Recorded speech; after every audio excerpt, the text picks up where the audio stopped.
저희 집은 그렇게 유복하지 않았습니다. 그래도 자식 교육은 열심히 하겠다는 부모님의 의지로 공부하는 데에는 아무런 불편함을 느끼지 않았어요. 부모님께서는 그야말로 돈 되는 일은 다 하셨습니다. 재활용 쓰레기 버리는 날에는 폐지를 주우러 밖에 나가시기도 하고, 어머니께서는 아침에는 건물 청소를 하시고 오후부터 저녁까지는 요양원으로 가셔서 도우미 일을 하셨죠. 아버지께서는 새벽에는 신문 배달을 하셨고 마치면 슈퍼에 나가서 일을 하셨습니다. 그런데 제가 어렸을 때까지만 해도 슈퍼에서 술도 마시고 안주도 팔고 이런 것이 가능했었기 때문에 가게에 손님들이 가셔야만 문을 닫고 집으로 들어오실 수 있었어요. 그게 새벽 1시 또는 2시가 되다 보니 부모님은 제대로 잠도 못 주무시면서 돈을 벌고 다니셨죠. 그만큼 집에 소홀히 할 수밖에 없었지만 서운하다고 생각하지 않았습니다. 오히려 돈을 잘 벌어서 부모님께 효도해야지 하는 생각뿐이었죠. 참 이게 좋은 건지 나쁜 건지, 제 외모가 좀 좋은 편은 아니라서 여자친구 한 번 생긴 적도 없어서 전 덕분에 공부에만 집중할 수 있었습니다. 저에게는 재수라는 기회조차 없는 것 같다는 생각에 선생님께 문제집을 받기도 하면서 손에서 책이나 문제집을 놓은 적이 없어요. 그 덕분일까요? 저는 치과대학에 입학할 수 있었습니다. 제가 치과대학에 합격했다는 소식을 전했을 때 어머니와 아버지께서 고생했다고 눈물을 흘리시는 모습을 보니 가슴이 뭉클하더라고요. 치과 대학의 학비는 비싸기도 했지만 최대한 장학금을 받기 위해서 노력했고, 방학 때 공부할 시간도 벅찼지만 잠을 줄여가면서 아르바이트를 해서 열심히 학비를 벌기도 했어요. 하지만 인턴 레지던트로 일을 할 때는 다른 일을 할 수가 없어 어쩔 수 없이 부모님께 손을 빌려야만 했습니다. 이제 곧이라는 생각 하나만으로 버티면서 열심히 했죠. 군대를 제대하고 나니, 전문의를 따고 나니 교수님께서 좋게 봐주신 것인지 후배를 소개시켜 줄 테니 후배의 치과에서 일해보면 어떻겠냐고 물어보시더라고요. 저는 어차피 개원을 할 수 있을 정도의 금전이 없었기 때문에 교수님의 제안을 흔쾌히 받아들였죠. 그렇게 저는 페이닥터가 되었습니다. 솔직히 페이닥터의 페이가 그렇게 적거나 하진 않습니다. 오히려 그 금액을 듣고 놀랄 정도였죠. 저는 그곳에서 열심히 일을 해야겠다 생각했어요. 한 가지 걸리는 것이 원장님께서 저에게 웬만하면 마스크를 계속 끼고 있어 주길 바란다는 것이었습니다. 치과 전문의 특성상 마스크를 자주 쓰고 있기에 상관없었지만 그 이유가 무엇 때문인지 알고 있기에 마음이 씁쓸하긴 했죠. 솔직히 저 같아도 좀 잘생긴 선생님이 봐주길 바랄 것 같았거든요. 그렇게 제 외모에 대한 자신감이 떨어져 있을 때 그나마 절 봐주었던 건 제 전 아내였습니다. 아내는 무역회사에 다니는 회사원이었는데 저희 치과에 처음 왔을 때 제가 담당을 하게 되었죠. 사랑니가 난 것 같다고 하면서 찾아온 그녀를 보았을 때 사람이 이렇게 예쁠 수가 있구나 하고 놀랐습니다. 치료를 시작하려고 하자 무서운 듯 갑자기 오들오들 떠는 모습에 괜찮냐고 물어보니 어렸을 때 치료가 너무 아팠던 기억이 강해서 치과 치료를 무서워한다고 하더라고요. 그래서 저는 아프지 않게 바르는 마취약을 먼저 바르고 얇게 마취를 먼저 넣은 후 깊게 마취를 했습니다. 생각보다 아프지 않다는 것을 알게 된 그 사람은 잔뜩 굳어있던 몸을 풀고 조금 편안히 치료를 받더라고요. 다행히 사랑니가 누워있지 않아서 치아를 발치하는 것처럼 하면 되는 상황이라 큰 수술까지는 필요하지 않았죠. 치료가 끝난 후 저는 진통제를 처방해주면서 마취가 풀리면 정말 아플 수 있다. 그러니 마취가 깨기 전에 약을 먹는 게 좋을 것 같다고 말해주었어요. 연신 감사하다고 말하고 나가는 그녀의 표정은 개운해 보였습니다. 그리고 일주일 뒤 실밥을 뽑으러 왔을 때에는 저에게 마카롱을 주더라고요. 감사하다고 하면서 말이죠. 그 일을 계기로 저희는 연락을 주고받는 사이가 되었습니다. 하지만 저는 그녀에게 마스크를 벗은 모습을 보여준 적이 없었어요. 전 걱정을 하면서 그녀에게 말했습니다. 그러자 밖에서 한번 만나자고 그녀가 제안을 하더라고요. 매도 빨리 맞는 게 낫겠다 싶어 그 주 주말에 만나기로 했어요.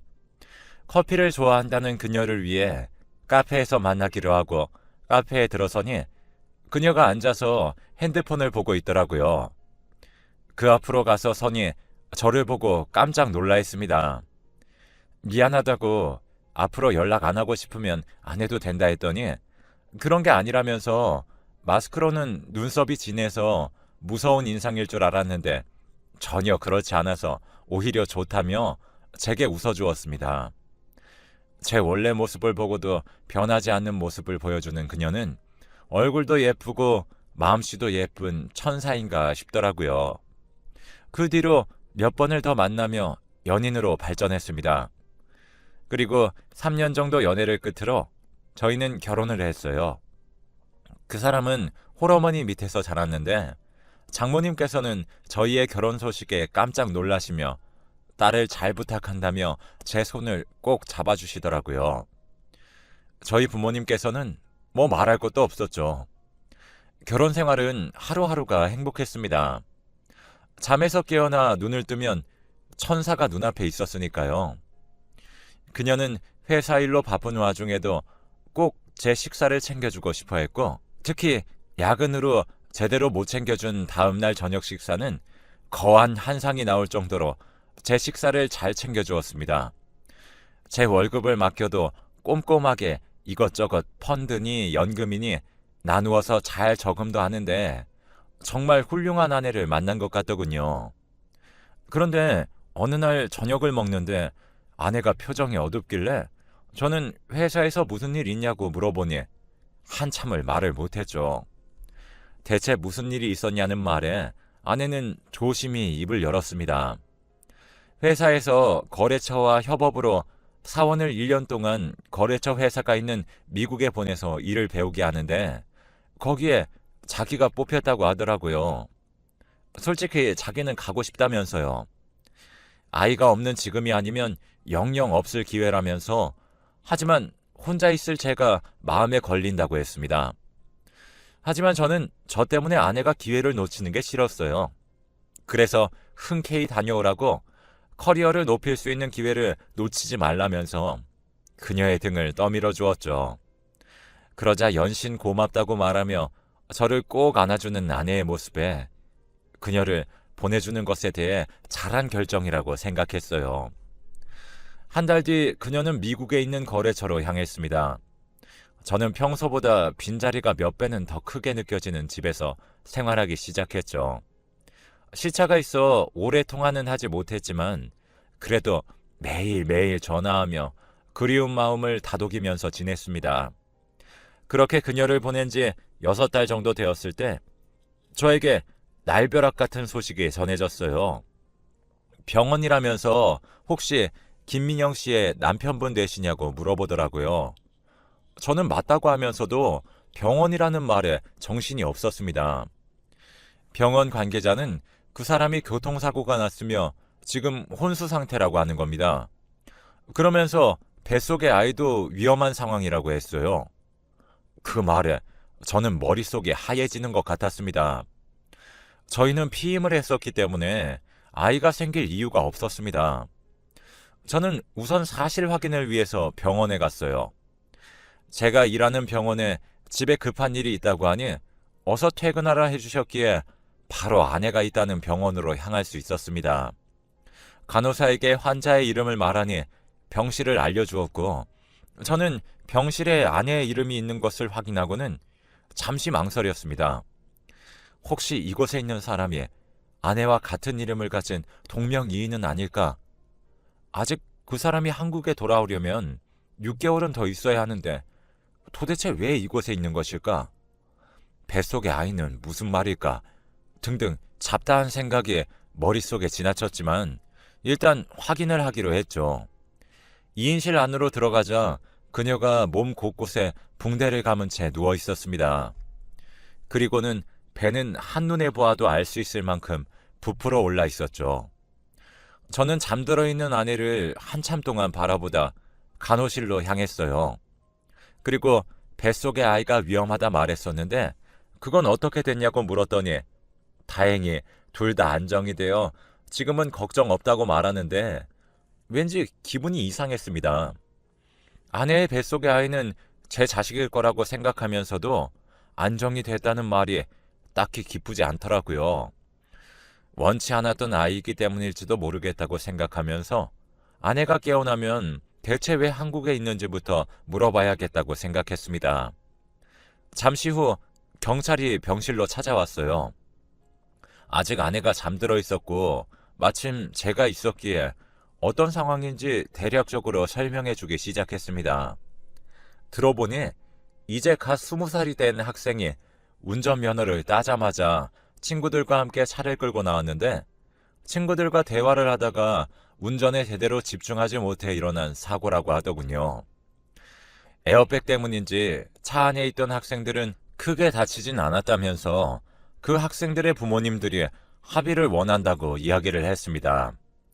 그 말에 저는 지금은 아내가 정신도 못 차리고 해서 생각할 겨를이 없으니 며칠만 뒤에 다시 이야기하고 싶다고 했고 경찰은 알겠다고 했죠.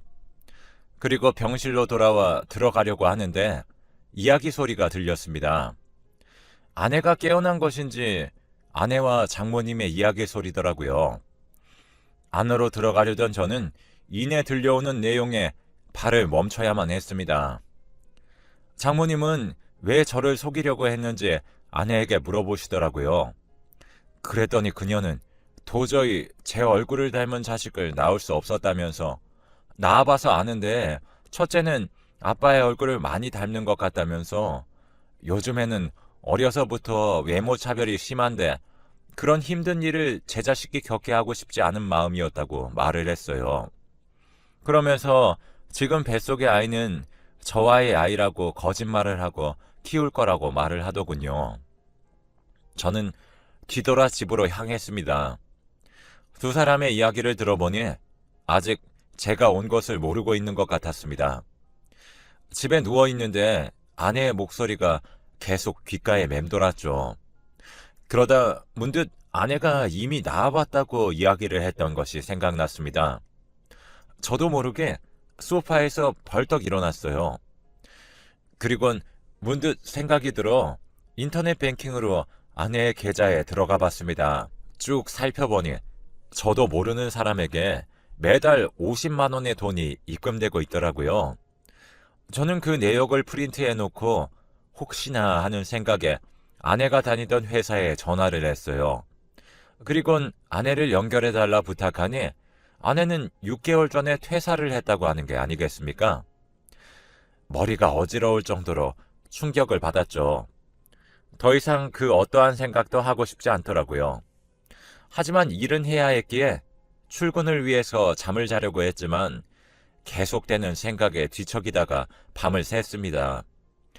다음날 아픈 아내보다는 장모님과 이야기해야겠다는 생각이 들어 아침 일찍 장모님 댁으로 찾아갔는데 어디론가 향하시더라고요. 저는 왠지 모르게 뒤따라 가봐야 한다는 생각이 들어 장모님의 뒤를 몰래 따라가니 어디선가 할머니 하고 부르는 소리와 함께 어떤 아이가 달려와서 장모님 다리를 꼭 안더라고요.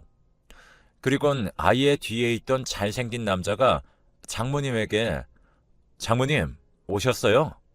라고 말하면서 웃었습니다. 제 아내는 외동딸이었기 때문에 지금 이 상황이 이해할 수 없었죠. 하지만 그 다음 이야기가 더 충격이었어요. 장모님은 표정을 굳히시면서 어쩌자고 자기 딸과 애를 또 만들었냐고, 지금 사위와 있으면 팔자가 펼 텐데 대체 왜 그랬냐고 나무라시더라고요. 그 남자는 웃으면서 그 사위 덕분에 양육비 받아서 그나마 살 것 같다고 실수로 애가 생겨버렸다며 웃는데 그 얼굴에 주먹을 갈겨주고 싶었습니다. 아내랑 저 남자가 만나던 모습이 상상이 가서 마구 소리치고 싶었지만 꾹 참고 집으로 돌아왔죠. 분노로 머릿속이 새하얗게 변했고 어떻게 집에 왔는지도 모를 정도였습니다. 저를 기만하고 노란한 두 사람과 모든 걸 알면서도 모른 척한 장모님까지 그 사람들에게 복수를 하고 싶더군요. 고민을 하고 있는 찰나 아내에게서 연락이 왔습니다. 병원에 왔었다고 들었는데 퇴근 후에 와줬으면 좋겠다고 하면서요. 대체 어떤 식으로 이야기를 할지 궁금했죠.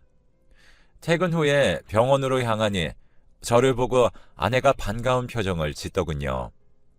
제게 밥은 먹었는지 안 먹었으면 병원 밥을 같이 먹는 것은 어떤지 등등 이런저런 시시콜콜한 이야기를 하더라고요. 하지만 전 그런 이야기를 들어줄 생각이 없었습니다. 그 사람도 제 상태를 눈치챘는지 미안하다고 아이 때문에 몸 상태가 정상이 아니게 되어 한국에 급히 들어왔는데 아이를 별로 원하지 않던 제가 생각나서 망설이다 친정으로 갔고 제게 말하기 위해서 저에게 오는 길에 이렇게 됐다며 말도 안 되는 거짓말을 하더라고요. 그러면서 배를 사랑스럽게 쓰다듬더니 우리 아이가 딸이라면서 얼마나 사랑스럽겠냐고 이야기를 하는데 저도 모르게 우리 딸이 아니라 당신 둘째겠지 라는 말이 툭 튀어나와 버렸습니다. 그 사람은 깜짝 놀라서 저를 보더라고요. 그래서 말했죠. 이미 다 들었다고. 내 얼굴은 물려주고 싶지 않아 하지 않았냐. 그래서 그 뱃속에 있는 애는 내 자식이 아니지 않냐고요. 첫째는 아빠 얼굴을 닮는다고 하던데 그래서 그런지 첫째가 꽤 예쁘더라. 둘째도 당신 닮으면 예쁘겠다고 비꼬듯 말했습니다. 그 사람은 표정이 굳은 채로 가만히 있었고 언제 오셨는지 모를 장모님이 병실 안으로 들어오시더니 무릎을 꿇으시더라고요. 이런 일이 일어나서 미안하다고 다 자기가 죄인이라면서 그때 사단이 났을 때 해결했어야 하는데 미안하다 말하고 싶었지만 차마 입이 떨어지지 않았다며 이 결혼을 끝까지 지키고 싶다고 이야기를 하시더라고요. 그래서 제가 돈 때문이냐고 솔직하게 말해달라 했어요. 그러자 아내가 체념한 듯 맞다고 하더군요. 처음에는 돈 때문에 접근했던 게 맞다면서 뱃속에 아버지란 작자는 아르바이트만 하면서 살고 있다며 그나마 얼굴이 반반하고 서로 잘 맞아서 결혼한 뒤에도 종종 만남을 가졌다고 하더라고요. 저랑은 잘 안 맞았다고 하는데 남자로서 자존심이 와르르 무너졌습니다. 그 사람은 저에게 다 들킨 거 그냥 끝내겠다는 심정인 건지 저에게 그동안 말하지 못했던 것을 다 말하더라고요. 아내가 야근하는 날은 그 남자를 만나던 날이었다고 했습니다. 다음날 거하게 한상을 차려줬던 것도 저에 대한 죄책감을 덜기 위한 것이었다고 하더군요. 그러면서도 자기에게 잘하는 저에게 마음이 생겼었다고 말은 하더군요. 제발 이 아이를 우리 아이라고 생각하고 살면 안 되겠냐고. 이렇게 다 밝히게 됐으니 그 남자와의 인연은 아예 끊고 첫째도 데리고 와서 저랑 가족으로 살고 싶다고 하는 모습이 어이가 없었죠. 가족으로 살고 싶었다면 그냥 회사 다니고 하다가 아이가 생겼다고 말하지. 왜 굳이 외국으로 간다고 하면서 떠났냐고 하자 처음에는 아이가 생겼다는 것에 외도를 들킬까 겁이 나서 몰래 낳고 오려고 했다고 합니다.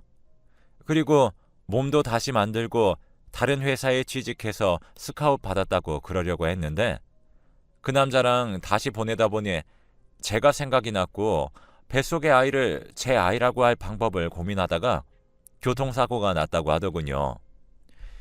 자기를 위해 살아주는 저를 떠나기 싫다면서 자기가 잘못했다고 펑펑 울고 있는 그 사람의 모습을 바라보는데 마음이 약해지는 게 느껴졌지만 마음을 다잡았습니다. 이혼 서류는 등기로 보내겠다고 말했어요. 소송을 걸려고 해봤자 그 뱃속에 외도의 증거가 있기 때문에 당신이 이길 방법은 없다. 오히려 나에게 돈을 주게 될 거라면서 등기로 받자마자 도장 찍어서 보내라고 했죠. 제 말에 장모님은 여전히 무릎을 꿇은 채로 제 손을 잡으면서 딸이 정신을 차렸다고 한 번만 봐달라고 했지만 저는 장모님의 손을 뿌리치고 그대로 병실을 나왔습니다. 그리고 그 사람이 이혼 서류를 보내자마자 접수하고 그 뒤로 미친 듯이 일하기 시작했죠. 그리고 일주일 전에 제 병원을 가질 수 있게 되었어요. 부모님은 아직 제가 젊고 배경이 좋으니 재혼을 할 수 있을 거라고 하지만 저는 앞으로 결혼은 하지 않고 살 것 같아요. 하지만 아이가 눈에 밟히는 것이 한 부모여도 경제적 여건이 되면 아이를 입양할 수 있다고 하니 아마도 조금 더 제가 안정이 되면 용기를 내서 아이를 입양하고 싶다고 생각하고 있습니다. 제가 좋은 아빠가 될 수 있을지 모르겠지만 저를 위해서 부모님께서 열심히 노력하셨던 것을 생각하면 저도 그때가 되면 좋은 아빠가 되려고 합니다. 제 이야기를 들어